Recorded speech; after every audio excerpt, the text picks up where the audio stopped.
चतुर्विध पुरुषार्थ संहित महाभारत कथा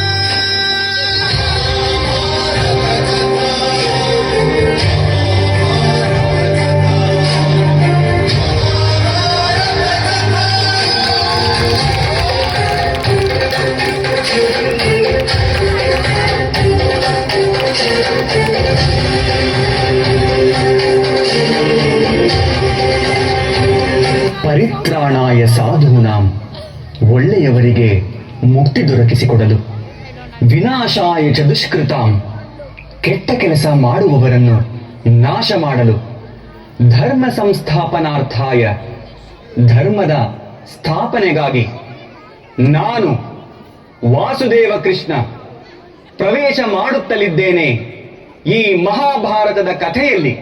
ಯಾವಾಗ ಒಬ್ಬ ಸ್ತ್ರೀಯ ಅಪಮಾನವಾಗುವುದೋ, ಯಾವಾಗ ಒಬ್ಬ ಸ್ತ್ರೀಯ ಶೋಷಣೆಯಾಗುವುದೋ, ಯಾವಾಗ ಒಬ್ಬ ನಾರಿಯ ಕೇಶವನ್ನು ಎಳೆಯಲಾಗುವುದೋ, ಆಗೆಲ್ಲ ಒಂದಲ್ಲ ಒಂದು ರೀತಿ ಯುದ್ಧ ಜನ್ಮ ತಾಳುವುದು. ಆಗೆಲ್ಲ ಮಹಾಭಾರತ ಯುದ್ಧ ಪ್ರಾರಂಭವಾಗುವುದು.